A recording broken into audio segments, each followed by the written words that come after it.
Hi, it's Michael Ankrah, founder of Hackner Education and the author of my brand new book, which is coming up, Learning Naturally. Today, I would like to talk to you about a report which just came out, and is the annual report which Ofsted, produces and presents to Parliament, which is basically their stewardship of education within the country. And it actually makes interesting reading, and actually it sort of gave me a lot of impetus in terms of my book, which is going to be coming up very soon in the new year. It should be early January, but I'm just going to pick on a few points because it's riddled with so many false assumptions. It's almost like we are being sold an illusion. And one of the things which I'm very, very certain of, and I'm quite strong about, is the fact that the leadership that Ofsted has provided for education in this country has been the wrong kind of leadership. And let's go back to just a simple analogy, and this is this. There is a very simple difference between religion and science. And when you talk of religion, you basically talking of a belief system. So if you buy into that belief, then you are part of that religion. The difference, though, for science is that science is based on evidence, so things that you can actually prove. And so science, if you like, the conflict between science and religion is the fact that one is based on faith and belief, whereas science is talking of where are the facts, where is the evidence. And it looks as if, the role of Ofsted and even education, formal education in general, is become more of a religion than science. And I'm going to break this down. If you read the report that has been presented by the Chief Inspector, there are certain buzzwords or phrases which have been thrown in the report, and everybody automatically assumes that they mean something good.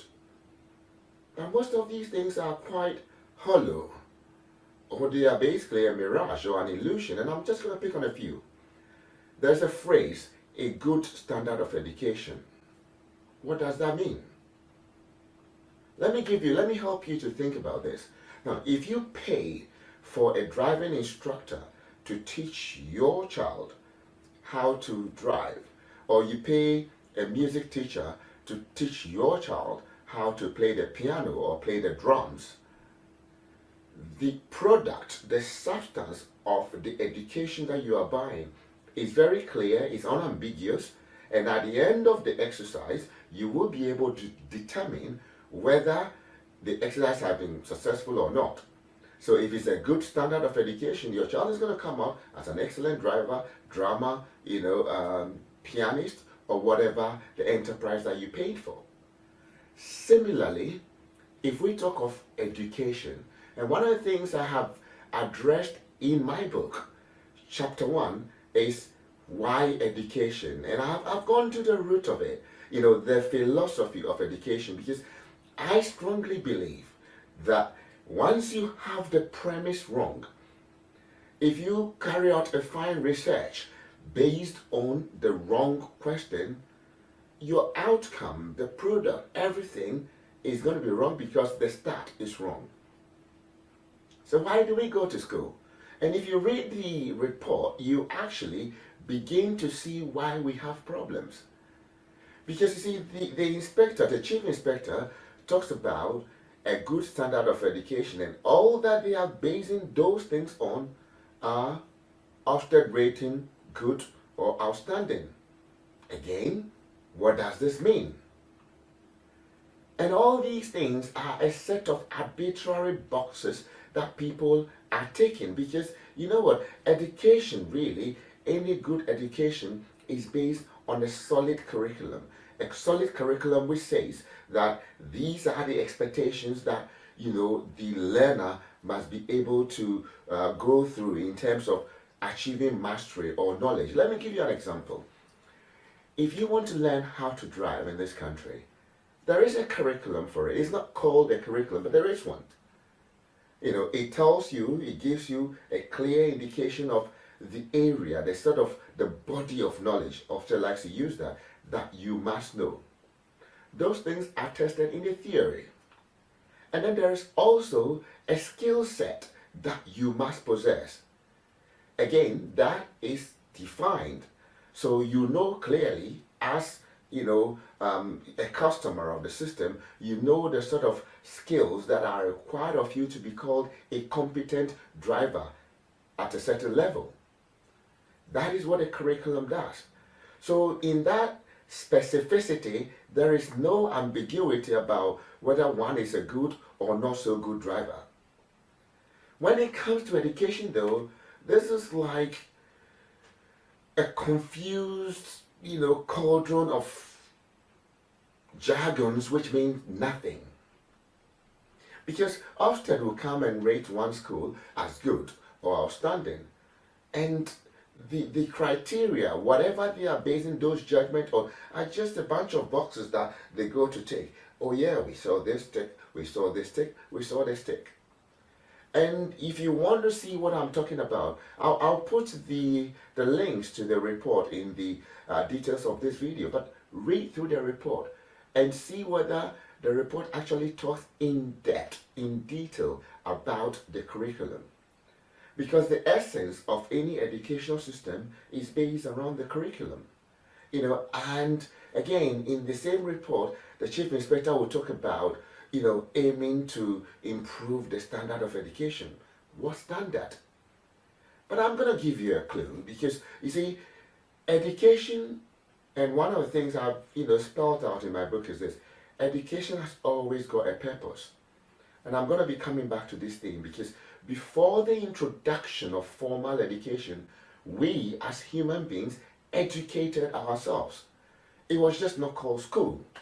But we had an education, and basically education is a process of trying to get the next generation, showing them how they can thrive in their world. By that, education has, if you like, the thought of what the world is and how the coming generation will be able to thrive in it.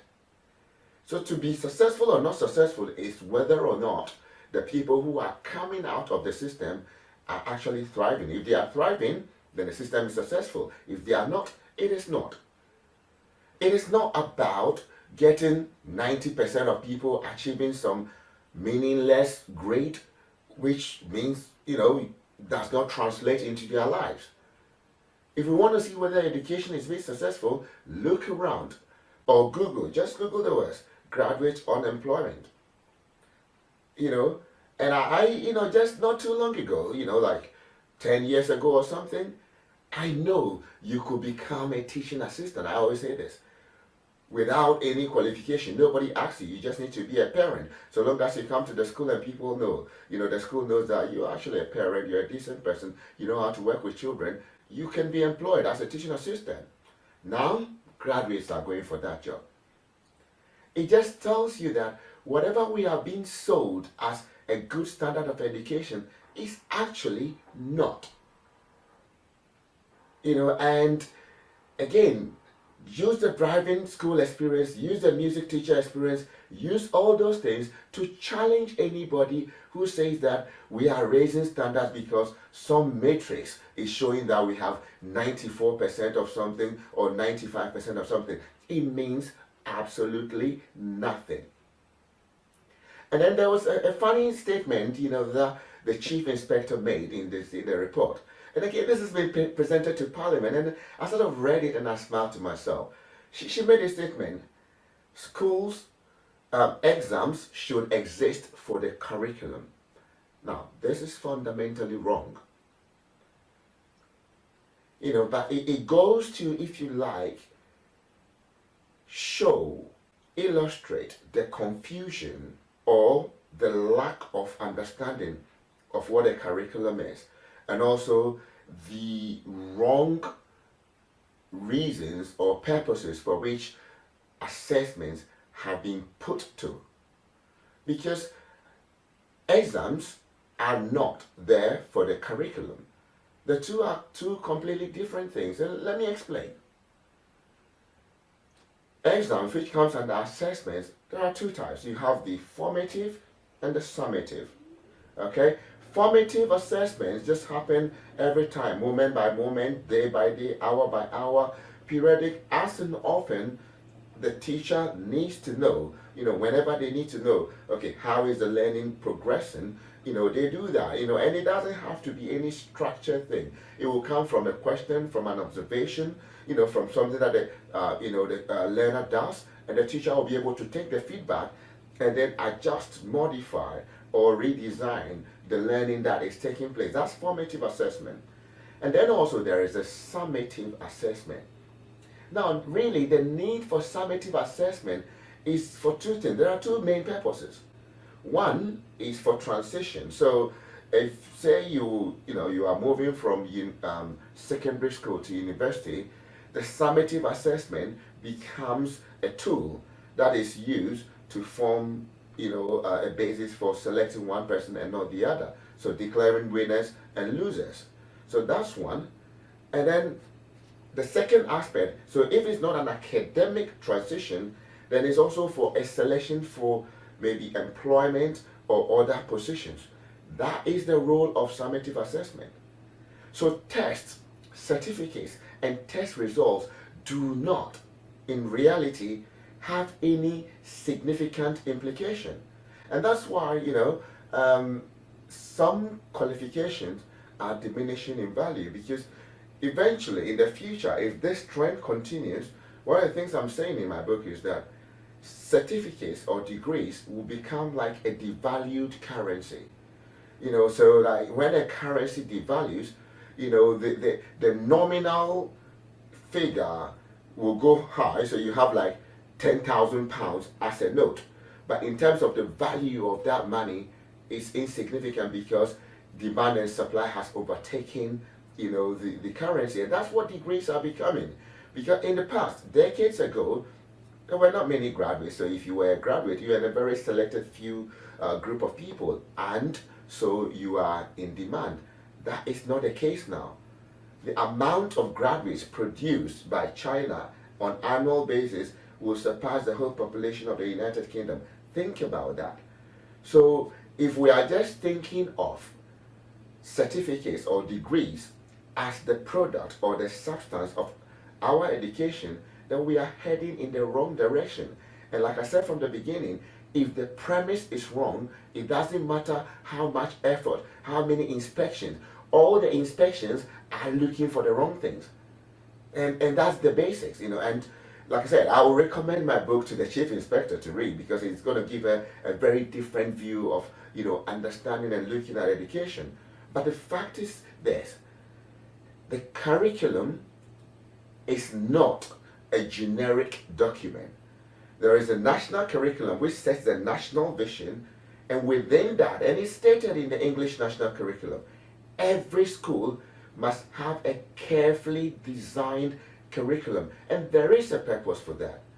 Because you see, no two schools will have the same cohort, and even if they do have similar demographics, backgrounds will be different. Human beings are not machines. We are not things, so you cannot apply efficiency models for human beings. Because if you have a national curriculum, you are assuming that there is a formula that if you take to any school, that will work, and that will be a failure, because that's not how it works. Even for a teacher, you can be in the same classroom. One year you have one cohort of children, and their characteristics and behavior are completely different from the next set. And that is why the school curriculum should be a dynamic document that reflects the community, the cohort, and the resources that the school has in view of the national vision. And I think this is where there is a fundamental misunderstanding by Ofsted and all the policymakers. And I was just struck by the fact that such a document has been presented to the House of Commons. It's going to be put in the library. It's almost like a box which has been ticked. But if you go into the report, it underlines the problem that we face. And the question really is this: what sort of society do we anticipate? If we want to talk about the standard of education, we must think of the standard of education in light of the type of citizens that we expect. If we are looking to create a community, a society, a country, a world of creators, then our present education system is not the one, it's not doing that job. And one of the things I also say in my book is this, the whole paradigm of our present system is one which says that go to school, pay your dues, become a PhD holder, and look for the benevolence of somebody to employ you. It is not a system which says that what can you do? What would you be able to change? What can you do on your street? What problem do you identify and what can you do about it? Uniquely, that is you, that can be of service and value to you and to your community and the world. That is not the education system we have. And it's for this reason that everybody comes back blaming the system and asking, where did they go wrong? Because you see, when white supremacists or terrorists, try to exploit a certain section of the population, they target, and this is from a former member of the white supremacists that I listened to on telly. So they target people who are disappointed with the system. Now, what system are they talking about? We operate a system which says to you that go to school, study hard, get this, get that, and when you finish, you're going to get a good life. And guess what? There are many people who have done that. They've done everything that society asks of them. And in the end, they realize that everything that was said to them was a lie. And that is where despondency, people become, cynics, and they almost feel angry at the system, at the man, at somebody. And what they are really angry at is the fact that the system lied to them. So we need to fundamentally change this. And I think, for me, my biggest problem is that the people who are supposed to be running education in this country don't seem to have their fingers on the pulse. They are chasing the wrong things. They're chasing the wrong stickers and badges. She talks about curriculum every now and then, but I don't think she has a full grasp of what it means. So I'm going to try and just wrap up here because I could go on for hours. There's just a lot. But I'm going to record several videos in which I'm going to address several themes and sort of compare that to some of the chapters and topics that I've addressed in my book. So really, I'm going to really ask you, look forward to this book in January. It should be coming out on Amazon and also on hacknah.com. But really, thank you for listening, and I shall be with you shortly. My name is Michael Ankrah, author of Learning Naturally and founder of Hacknah Education. Thank you for watching.